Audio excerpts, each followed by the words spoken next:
मित्रों, आज मैं बहुत ही रोचक और ज्ञानवर्धक कहानी लेकर आया हूँ। कहानी है अशोक वाटिका की।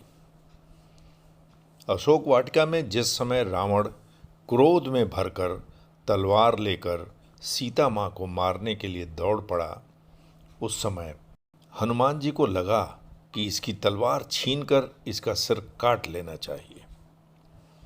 किंतु अगले ही क्षण उन्होंने देखा कि मंदोदरी ने हंसकर रावण का हाथ पकड़ लिया।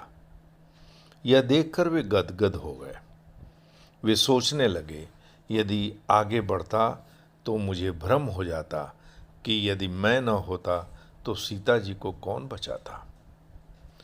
बहुधा हमको ऐसा भ्रम हो जाता है, मैं न होता तो क्या होता, परंतु ये क्या, सीता जी को बचाने का कार्य प्रभु ने रावण की पत्नी को ही सौंप दिया।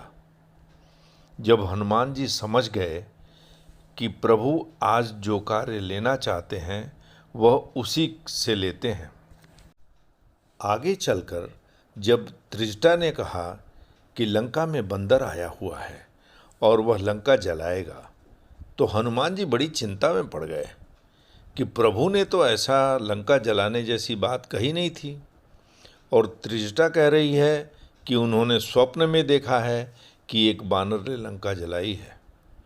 अब उन्हें क्या करना चाहिए? खैर, जो प्रभु की इच्छा।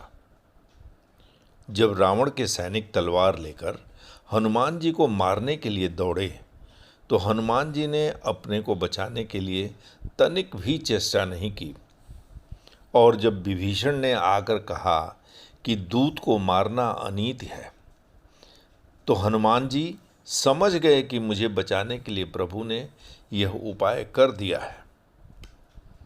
आश्चर्य की पराकाष्ठा तो तब हुई जब रावण ने कहा कि बंदर को मारा नहीं जाएगा, पर पूंछ में कपड़ा लपेटकर घी डालकर आग लगाई जाए। तो हनुमान जी सोचने लगे कि लंका वाली त्रिजटा की बात तो सच निकली, वरना लंका को जलाने के लिए मैं कहाँ से घी, तेल, कपड़ा लाता और कहाँ आग ढूंढता। पर वह प्रबंध भी आपने रावण से ही करा दिया प्रभु। जब आप रावण से भी अपना काम करा लेते हैं तो मुझ जैसे लोगों से करा लेने में आश्चर्य की क्या बात है।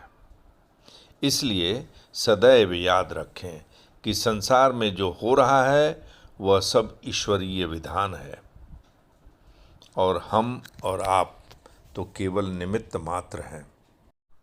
इसीलिए हम कहते हैं, मनोजवम मारुततुल्यवेगम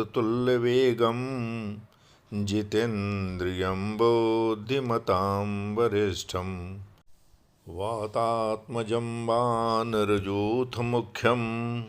श्रीरामदूतं शरणं प्रपद्ये। नैषधपति की भामिनी ता भ्राता के घोड़, ता भखुता सुत आई बैठियँ ठोर सियावर, रामचंद्र शंकर जी भजो। जय श्री सीता राम हरे। धन्यवाद।